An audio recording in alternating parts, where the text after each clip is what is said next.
आपके इस लोगों में लिखा हुआ है नेशन फर्स्ट।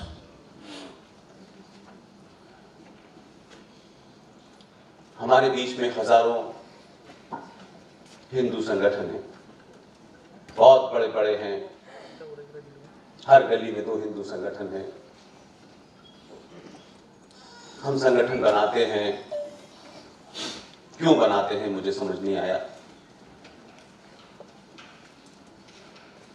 बहुत दूर तक बड़ी बड़ी बात कहने का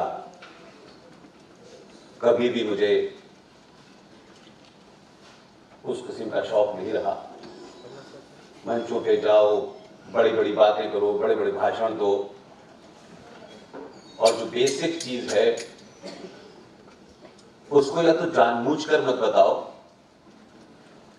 और समाज को उतने ही बताओ जितने से आपकी दुकान चलती हो। और क्योंकि सच बोलेंगे तो फिर सवाल करेगा, और समाज में वो शक्ति पैदा मत करो कि वो आपसे सवाल कर सके। इसलिए इसमें हिंदू ही सबसे बड़ा विलेन है। हम अपने आप से जब सच नहीं बोलते तो हमें झूठ बोलने की बीमारी होती है, और हम झूठ बोलते बोलते इतने आगे निकल जाते हैं कि हमें झूठ सुनने की आदत पड़ जाती है। और अगर आपका शत्रु भी सच बोल रहा हो तो आपके कानों में इतनी गंदी आदत पड़ चुकी होती है कि आप चाहते हैं कि आपका शत्रु भी आपसे झूठ बोले। और हम सब भावनात्मक बातें, इमोशनल बातें, भारत माता की जय, ये तमाम नारे लगाते हैं और लगता है कि सब कुछ ठीक हो गया। इसलिए मुझे बड़ी खुशी है कि कम से कम इस तथाकथित आजाद भारत में आसाम की धरती का एक महानायक लचित बरफुकन साहब के बारे में ये देश नहीं जानता था।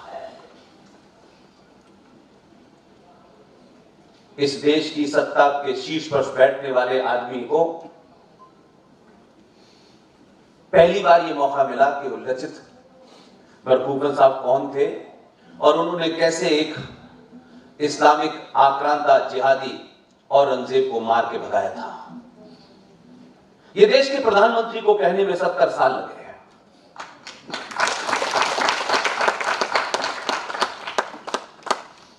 लोग समझते हैं कि बदलाव का मतलब होता है, खासतौर से मैं सनातनी हिंदू समाज की बात कर रहा हूं, वो समझते हैं कि कितनी चीजें सस्ती मिली, कितनों को नौकरी मिली, कितनी हमारे पास गाड़ियां नहीं आई। जब समाज इस भौतिक वस्तुओं से अपने विकास की परिभाषा तय करता है तो फिर यह समझिए कि सांस्कृतिक रूप में वो मर जाता है। हम ऐसे ही आडंबरों को अपने इर्द गिर्द खड़ा करके कहते हैं हमने बड़ी तरक्की की है। इसलिए पूरा समाज एक कृत्रिम, एक आर्टिफिशियल जिंदगी में जी रहा है। इसलिए उन मुद्दों की तरफ जाना ही नहीं चाहता। मक्कार, झूठे, फरेबी नेता आपको वो रास्ता दिखाना ही नहीं चाहते। बड़े बड़े समाज के ठेकेदार, बड़े बड़े प्रवचन देने वाले, 20-20 घंटे, 10-10 घंटे दिन भर यात्राएं करने वाले लोग छोटी सी बात को सच बता दें, बस इतना ही इस समाज को मैं समझता हूं कि जरूरी है। उसके अलावा बड़ा बड़ा प्रवचन देने की आवश्यकता नहीं है। हम अपने प्रवचनों में सही बात बता दें, क्योंकि नहीं बतानी है। कि हम ये डरते हैं कि हमने सही बात बता दी तो लोग हमसे सवाल पूछेंगे और उस सवाल का जवाब हमारे पास नहीं है। लेकिन 2022 के भारत में बहुत पहले लोग ये कहा करते थे, उस वक्त में मीडिया में काम करता था, बहुत सुनता था कि 21वीं सदी भारत की होगी। तब भी सनातनी हिंदू समाज ये समझता था कि कोई कुछ जादू कुछ होगा और हम 21वीं सदी हमारी होगी। और अब तो दुनिया कह रही है तो हम तो चद्दर ओढ़ के सो जाते हैं। आज ये बात साबित होती है कि जिस समाज ने, जिस संस्कृति ने, जिस सभ्यता ने विश्व की अर्थव्यवस्था में 33% कंट्रीब्यूट करने वाली, पूरी दुनिया को जीरो दे करके ज्ञान देने वाली, 1958 में नासा बना और हमारे बच्चों को बताया गया कि नासा ने बताया है कि चांद से जमीन की दूरी कब है, हमारे ऋषि मुनियों ने हजारों साल पहले बता दिया। लेकिन हम ये समझते हैं कि जब तक कोई बाहर वाला न बोले तब तक ये चीज ठीक होती नहीं है, क्योंकि हमें अपने ऊपर गर्व नहीं है, ना अपनी पहचान पे गर्व है, न खाने पे, न पीने पे, न कपड़ों पे, किसी पे गर्व नहीं है। हमेशा शर्माए शर्माए से रहते हैं, हमेशा इंफिनिटी कॉम्प्लेक्स के शिकार रहते हैं और हम कोशिश करते हैं कि हम वो बने जो नहीं है। 2 लाइन अंग्रेजी की जिसके आगे वो समझते हैं क्या ज्ञानी आदमी, वाह क्या अंग्रेजी बोलता है। और विष्णु भाई बैठे हुए हैं, जो मेरे छोटे भाई हैं। मैंने कई ऐसे बड़े बड़े लोगों को अपने 22 साल के कैरियर में सुना कि साहब सुप्रीम कोर्ट ने क्या जजमेंट दिया है। वो 5 बार ये कहेंगे क्या जजमेंट दिया, लेकिन ये क्या इंग्लिश लिखी है। अब जजमेंट में इंग्लिश से क्या संबंध है? लेकिन क्योंकि अंग्रेजी जो आपकी शब्द समझ में ना है वही सबसे अच्छी है। और जजमेंट की तारीफ नहीं हो रही, जजमेंट में क्या अंग्रेजी इस्तेमाल की है। ये हमारे दिल्ली के या ब्यूरोक्रेसी के या हमारी व्यवस्था का ये सोचने का तरीका था। लिहाजा मैं मानता हूं कि जैसे आप अपने घर में कैलेंडर बदलते हैं, 12 महीने के कैलेंडर में किसी महीने में कोई तस्वीर होती है, फिर कुछ डेट लिखी होती है, फिर कोई तस्वीर होती है, फिर कोई डेट बदलते हैं।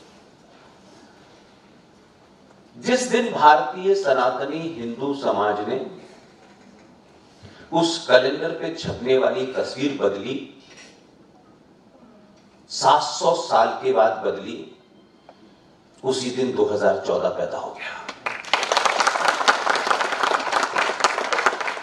अगर कोई हमारे बीच में से, उसकी जाति क्या है, उसका रंग क्या है, उसकी पार्टी क्या है, वो किस संगठन का है, अगर हमारे बीच में से किसी ने भी बड़ा काम किया है, अगर उसने कोई ऐसा काम किया है कि राष्ट्र उससे मजबूत होता है, तो फिर चाहे वो कितना बड़ा डाकू भी हो, वो हमारा है।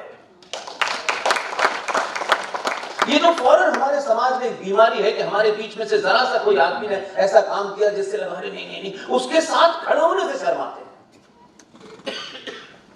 कहीं ऐसा ना हो कि लोग हमारे बारे में ये सोचने लगे, क्योंकि हमें ये बहुत बीमारी है कि लोग हमारे बारे में क्या सोचते हैं, हम क्या सोचते हैं, हमारे घर वाले क्या सोचते हैं, हमारे रिश्तेदार क्या सोचते हैं, ये चिंता नहीं है। इसलिए घर से निकलते ही ये चोटी रखूं ये न रखूं, तिलक लगाऊं न लगाऊं। देखो वो शाहिद भाई क्या सोचेंगे, वो अनवर भाई क्या सोचेंगे। मैं कह रहा हूं आप क्या सोचते हैं ये महत्वपूर्ण है। जिस दिन आप अपने बारे में सोचना शुरू कर देंगे, दुनिया में कोई फर्क नहीं पड़ने वाला। इस बीमारी ने हमारे देश में ये जड़ें इतनी नीचे कर ली हैं कि हम हमेशा तारीफ करने में भी ये सोचते हैं कि हमारी तारीफ से कोई प्रधानमंत्री बन जाएगा। ये गलतफहमी है। हम दिल खोल के तारीफ करने से पहले जाति देखेंगे, इलाका देखेंगे, रंग देखेंगे, संगठन देखेंगे। हम इस बीमारी से ग्रस्त हैं। अगर किसी ने कोई बड़ा काम किया है, हम उसको नहीं भी जानते, तब भी 50 शब्द उसके बारे में बोलेंगे तो दुनिया कहेगी कि देखो यार, आज पूरे देश के अंदर जब चर्चा हुई, जब देश के प्रधानमंत्री ने लचित बरफुकन साहब के बारे में जिक्र किया, कोई जानता नहीं था। इसलिए मैं मानता हूं कि 2002 में एक घटना घटी जिसकी बड़ी चर्चा होती है। मेरे बारे में आपकी संचालक महोदया ने बताया कि मैं अलीगढ़ में पैदा हुआ हूं। मैं अलीगढ़ में नहीं पैदा हुआ। मेरा जन्म उस जगह हुआ है जहां आइडिया ऑफ पाकिस्तान पैदा हुआ था। उस जगह का नाम है अलीगढ़ मुस्लिम विश्वविद्यालय। इसलिए मुझे कोई कंफ्यूजन नहीं है। इसलिए कोई कुरान हाथ में लेके मुझे डरा नहीं सकता। कुरान उसने हाथ में लिया, मैंने पढ़ लिया है, मुझे कॉमा फुल स्टॉप पता है, इसलिए मैं भावनात्मक बात नहीं करता। सबसे बड़ा झूठ सनातनियों ने बोला और आज भी बोल रहे हैं, और कुछ कायर संगठन अपनी दुकान चलाने के लिए आज भी पूरी ताकत लगाए हुए हैं कि ये जितने भी हैं, colonel RSN Singh, GD Bakshi, Sushil Pandit, Lalit Ambardar, Ankur Sharma, professor Kapil Kumar, professor Pawan Sinha, Vishnu Shankar, Hari Shankar, ये कैसे ऐसी बात बोल रहे हैं जिससे हिंदू समाज जाग रहा है। इसलिए उनको चिंता है।